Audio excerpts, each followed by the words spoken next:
প্রথমেই জানাই happy new year 2025 সবার ভালো কাটুক। আর যার যা যা উইশেস আছে সব ফুলফিল হয়ে যাক। তো আমার তো সকালবেলা শুরু হয়েছে দেখতেই পেলে গরম গরম লুচি আর ছোলার ডাল দিয়ে। তারপরে বাবা নিয়ে এসেছিলো মাটন বিরিয়ানি, ধুয়ো উঠছে এরকম। আর তারপরে আমার মনে হলো আমি একটু চিকেন রান্না করি। তো সেই জন্য এখানে কিছু না, ইজি প্রসেসে তাড়াতাড়ি।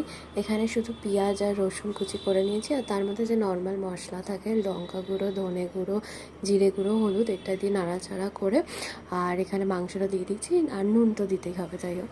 তো আমি একটুখানি বেশি ঝাল করার জন্য আরও একটু লঙ্কা দিলাম। তো এখানে মাখা মাখা বিরিয়ানির সাথে, মাটন বিরিয়ানির সাথে একদম চিকেন ফ্রাই বলা যেতে পারে, এটা খেতে তো দারুণ, মানে আমার খুব ভালো লাগে। এটা চটজলদি হয়ে যায়, মোটামুটি সিদ্ধ হতে যা টাইম নেয় বাস, মানে একদম ফার্স্ট রান্না। এবারে আলুগুলো ভাজা ছিল, আগেই ভেজে রেখেছিলাম, তো সেইগুলো দিয়ে চিকেনটা ভালো করে নাড়াচাড়া করে নেবো। আর একটুখানি মানে জল দিতে হবে, এটা চিকেনটা যাতে সিদ্ধ হওয়ার জন্য। বাস এই প্রথমেই জানাই হ্যাপি নিউ ইয়ার 2025 সবার ভালো কাটুক। আর যার যা যা উইশেস আছে সব ফুলফিল হয়ে যাক। তো আমার তো সকালবেলা শুরু হয়েছে দেখতেই পেলে গরম গরম লুচি আর ছোলার ডাল দিয়ে। তারপরে বাবা নিয়ে এসেছিলো মাটন বিরিয়ানি, ধুয়ো উঠছে এরকম। আর তারপরে আমার মনে হলো আমি একটু চিকেন রান্না করি। তো সেই জন্য এখানে কিছু না, ইজি প্রসেসে তাড়াতাড়ি।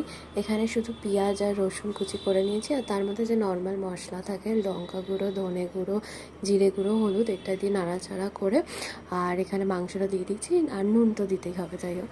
তো আমি একটুখানি বেশি ঝাল করার জন্য আরও একটু লঙ্কা দিলাম। তো এখানে মাখা মাখা বিরিয়ানির সাথে, মাটন বিরিয়ানির সাথে একদম চিকেন ফ্রাই বলা যেতে পারে, এটা খেতে তো দারুণ, মানে আমার খুব ভালো লাগে। এটা চটজলদি হয়ে যায়, মোটামুটি সিদ্ধ হতে যা টাইম নেয় বাস, মানে একদম ফার্স্ট রান্না। এবারে আলুগুলো ভাজা ছিল, আগেই ভেজে রেখেছিলাম, তো সেইগুলো দিয়ে চিকেনটা ভালো করে নাড়াচাড়া করে নেবো। আর একটুখানি মানে জল দিতে হবে, এটা চিকেনটা যাতে সিদ্ধ হওয়ার জন্য। বাস